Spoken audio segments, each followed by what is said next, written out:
Bismillahirrahmanirrahim. Assalamualaikum warahmatullahi wabarakatuh. Hari ini waktunya kita untuk belajar IPA. Nah, materi IPA hari ini kita akan membahas kembali mengenai bagian-bagian tumbuhan yang telah kita bahas pada minggu lalu. Nah, masih ingat nggak bagian-bagian tumbuhan ada apa aja sih? Jadi, pada tumbuhan terdapat akar, kemudian ada batang, daun, bunga, buah, dan biji. Nah, masing-masing ini memiliki bagiannya masing-masing. Terbagi menjadi beberapa bagian. Nah, pertama kita akan membahas akar terlebih dahulu ya. Akar adalah bagian tumbuhan yang menghubungkan bagian tubuh tanaman dengan tanah atau media tempat tanaman tersebut tumbuh. Akar umumnya tumbuh ke bawah tanah searah dengan gaya gravitasi bumi. Nah, bagian-bagian akar terdapat yang pertama ada akar utama, ada cabang akar, dan rambut akar. Perhatikan pada gambar yang ditunjukkan dengan tanda panah. Yang bagian atas terdapat yang bagian paling besar adalah batang akar. Kemudian ada cabang akar yang tumbuh pada bagian kanan dan kiri. Kemudian ada rambut akar pada ujung bagian bawah biasanya. Kemudian ada ujung akar.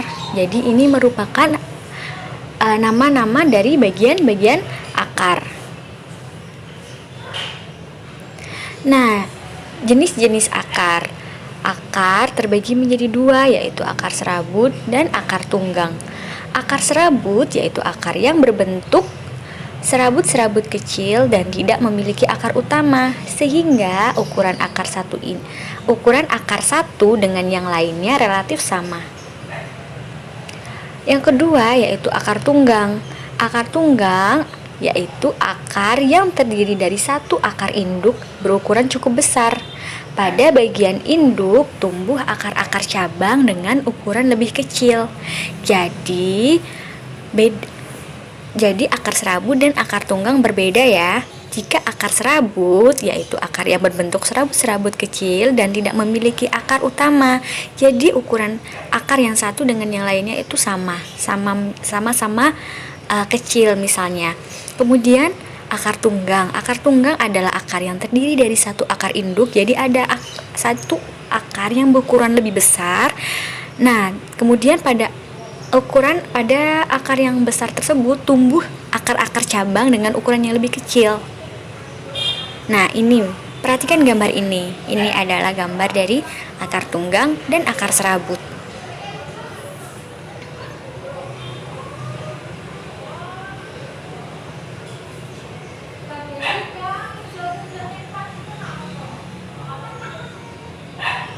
Nah, yang kedua kita akan membahas mengenai batang. Batang adalah bagian tanaman yang menempel pada akar dan berada di atas permukaan tanah. Arah pertumbuhan batang berlawanan dengan akar. Umumnya batang tumbuh mengikuti arah sinar matahari. Nah, bagian-bagian batang yang pertama adalah pembuluh tapis, yaitu bertugas mengangkut makanan hasil fotosintesis dari daun ke semua bagian tumbuhan. Yang kedua ada lapisan kambium. Yang ketiga pembuluh kayu yang berguna untuk mengangkut air dan mineral yang diserap oleh akar menuju daun. Dan yang keempat ada batang berkambium, umumnya akan membentuk lingkaran tahunan.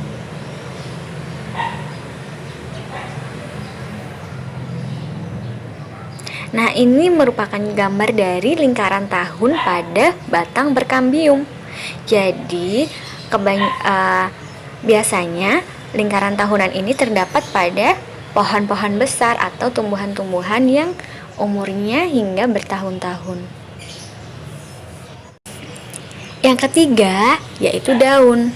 Daun adalah bagian dari tumbuhan yang berfungsi memasak makanan dan pada umumnya memberikan warna hijau yang cukup dominan pada tumbuhan. Daun tumbuh dan menempel pada bagian batang pohon. Nah, mengapa daun disebut sebagai tempat memasak makanan pada tumbuhan, karena pada daun ini terjadi proses fotosintesis, di mana proses fotosintesis ini dapat menghasilkan makanan yang akan dimanfaatkan untuk pertumbuhan dan perkembangan untuk tumbuhan. Nah, bagian-bagian daun yang pertama yaitu ada pelepah daun, ada tangkai daun, dan yang ketiga ada helai daun. Coba perhatikan pada gambar untuk membedakan masing-masing tempat bagian-bagian tersebut. Jadi yang pertama ada helai daun pada bagian atas, kemudian ada tulang daun, ada pelepah daun, dan ada tangkai daun.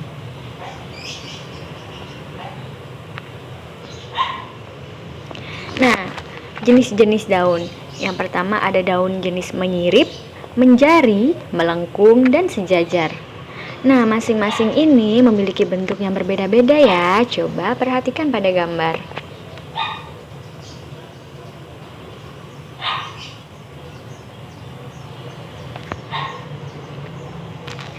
Yang keempat, kita akan membahas mengenai buah.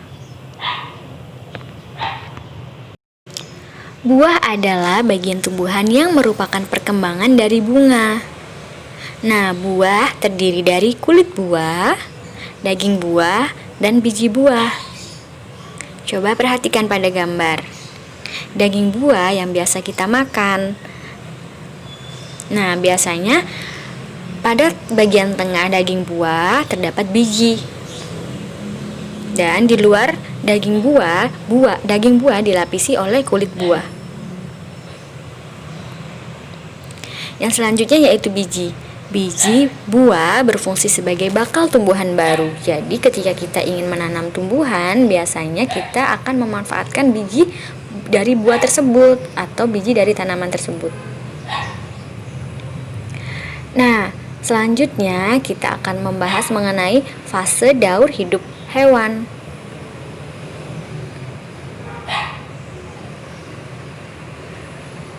Yang pertama kita akan membahas mengenai fase daur hidup dari kupu-kupu. Jadi kupu-kupu biasanya berasal dari telur, kemudian telur akan menjadi ulat, dan kemudian dan ulat berubah menjadi kepompong, kemudian tumbuh menjadi kupu-kupu. Dari kupu-kupu kecil hingga kupu-kupu dewasa. Nah, kupu-kupu termasuk dalam golongan serangga. Daur hidup kupu-kupu bermula dari telur yang melekat di daun, kemudian matang dan menetas setelah 5 sampai dengan 10 hari dan menjadi larva atau ulat. Setelah 2 minggu, larva atau ulat akan membentuk kepompong yang bergantung di ranting atau daun selama 2 sampai 3 minggu. Setelah beberapa waktu, kupu-kupu dewasa keluar dari kepompong. Kupu-kupu dikenal sebagai serangga penyerbuk tanaman yang membantu bunga-bunga berkembang menjadi buah. Nah, bagi petani dan orang pada umumnya, kupu-kupu ini sangat bermanfaat untuk membantu penyerbukan tanaman.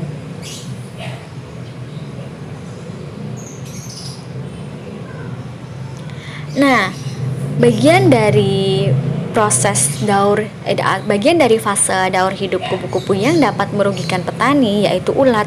Mengapa ulat dapat merugikan petani? Karena ulat dapat merusak tanaman dengan cara memakan daun atau bagian-bagian yang lainnya.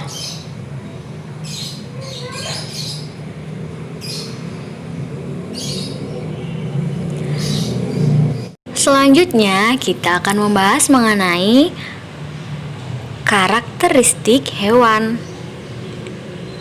Nah, pertama kita akan membahas mengenai karakteristik pada cicak.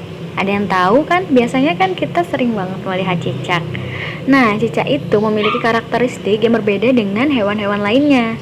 Cicak mempunyai perekat pada telapak kakinya sehingga dapat merayap di dinding atau langit-langit rumah.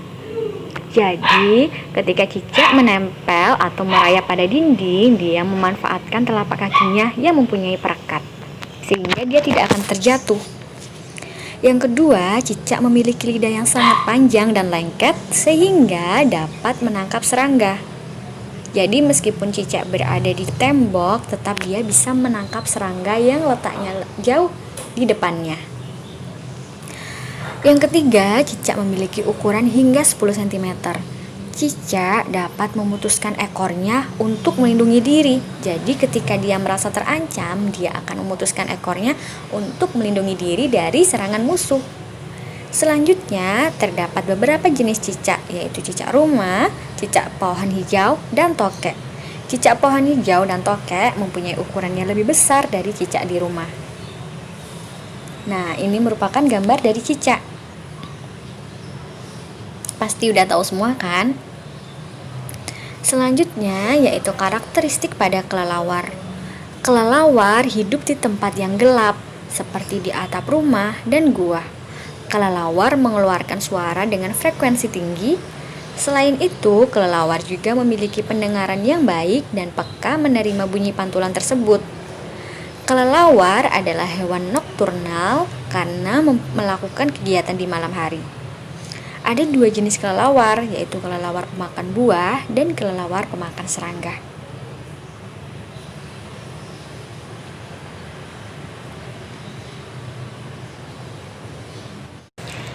Yang ketiga, yaitu karakteristik bunglon. Bunglon dapat mengubah warna kulitnya sesuai dengan warna benda yang ada di sekitarnya. Jadi pasti kakak-kakak semua pernah melihat bunglon ya. Bunglon mengubah warna kulitnya untuk melindungi diri. Jadi ketika berada di warna hijau, bunglon akan berwarna hijau. Dan ketika berada di batang pohon yang berwarna coklat, dia akan berubah menjadi warna coklat. Nah, bunglon mempunyai lidah yang panjang melebihi ukuran tubuhnya. Lidah yang panjang ini dapat digunakan untuk menangkap serangga untuk dimakan. Selanjutnya yaitu upaya pelestarian hewan langka. Yang pertama, melakukan penangkaran hewan langka. Dan yang kedua, mendirikan tempat-tempat perlindungan hewan langka. Misalnya, Suaka Marga Satwa, Cagar Alam, Kebun Binatang, dan Taman Nasional. Nah, pelestarian hewan langka ini sangat diperlukan untuk mencegah punahnya hewan-hewan langka, sehingga hewan-hewan tersebut dapat tetap terlestarikan dan tetap ada di alam ini.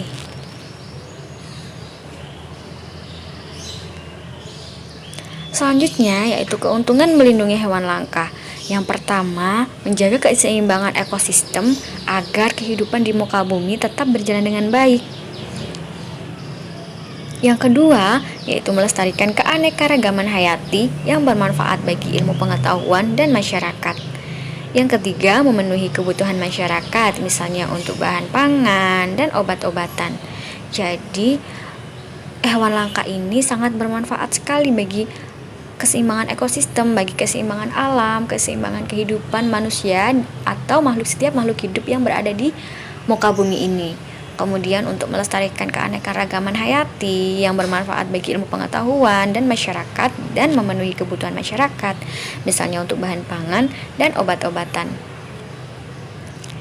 Nah, sampai di sini materi IPA pada hari ini. Semoga dapat bermanfaat dan dapat dipahami dengan baik.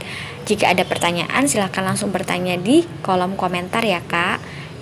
Ustazah tutup, sekian. Wassalamualaikum warahmatullahi wabarakatuh.